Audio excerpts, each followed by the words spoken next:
All right, welcome to the tenor drums, okay?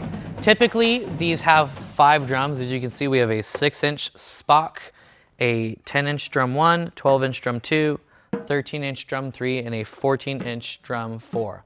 These can come in different size arrangements. This is what I would consider a typical sized tenor drum. This is the heaviest, hardest to march drum. So if you're considering coming in and you're like a tiny guy like me, not tiny anymore, but when I was 14, I was very small. This might not be the drum for you.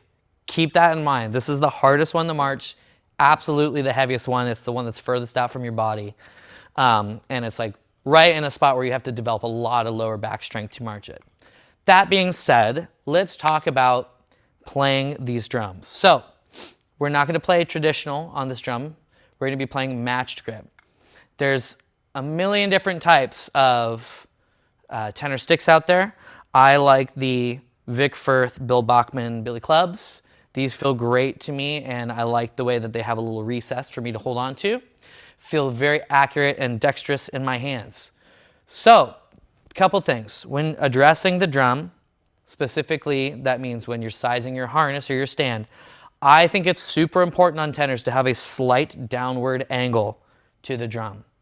You don't want to play this drum super flat, especially with modern drumline writing. It's going to be very hard to move around this drum. Okay, I like having as much downward, honestly, as much downward angle as I can get away with and still march with the drum. So I have a nice downward slope here. Now, I mentioned this in the snare course, but on drum set, when we hold a stick in matched grip, you'll often have this nice gap here between your pointer finger and your thumb. This is fine for drum set. It's fine for a lot of things. In general, I'm going to say we're going to try to close that up as much as we can. We're not squeezing it closed. All we're doing is rolling the stick into our hand to close that up. Okay, plenty of space still in our hand. Okay, we have plenty of room for our fingers to move. We're not changing our grip really all that much. But what's going to allow us to do is going to allow us to be more unified from player to player.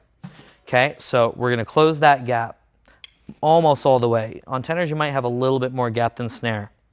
But we're not going to have this big open gap. We're not going to have pointed fingers. We're going to close that up. So literally, if you took your hand, put it out in front of you, relax your fingers naturally curl.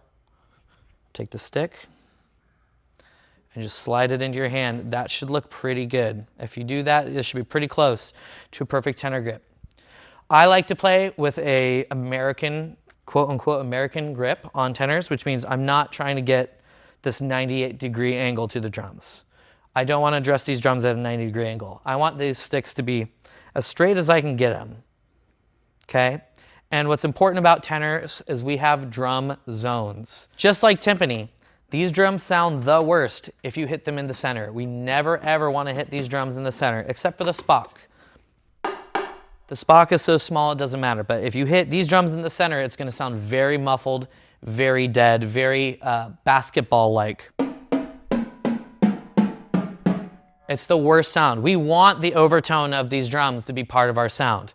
So what I'm going to show you, one drum at a time, is what I call the drum zones. Should look something like this. So if you're looking above, when my right hand comes over to this drum, it plays down here. When my left hand's on this drum, it's right near the remo. Okay, that's how I have both hands on this drum. We're not going to try to, remember, you're wearing a harness. You can't turn your shoulders to play this drum. Okay, so it's important, all of our movement comes from our elbows. Our elbows and our, like, right above our elbows. This is where all of our movement can come from. I can't turn on the drum like this to play it like I could timpani. So, it's going to look like this. Here's our zone for drum 4. Drum 3 looks identical to that, but on the other side. This is our playing area. Should look something like this. Drum 1 and 2, the zones are going to look like this. We're going to play right there. If you're ever crossing across drum, we don't need to go any farther than that.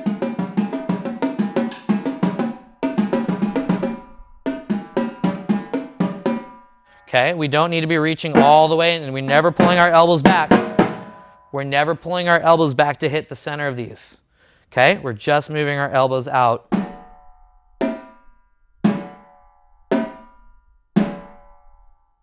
to get to the zone of each drum. So the very first thing, before we even learn an exercise, is what I want you to do.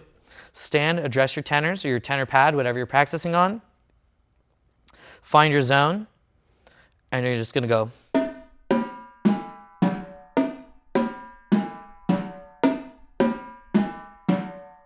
And you're going to make sure every note is in a zone of the drum.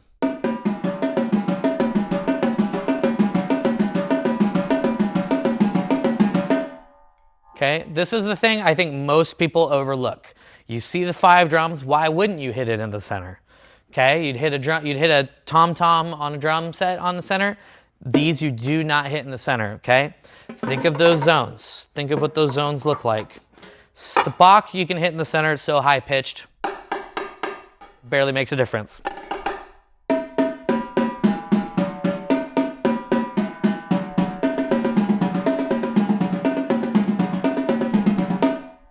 Okay, you can see this visually from the front. Most of my motion is just coming from my elbows. I'm not doing a bunch of wrist flicks. If this was my drumline, I would call that incorrect tenor playing. You're flicking your hand over, you're changing your grip to hit the sides of your instrument. We want to try to hit every drum the same or as close to the same as we can. If I'm twisting my hands over, I'm hitting the drum differently. I'm going to get different sound on each drum. So, again, let me show you the zones on each drum. Here's a Spock, drum 1, drum 2, drum 3, drum 4. Almost like windshield wipers moving across.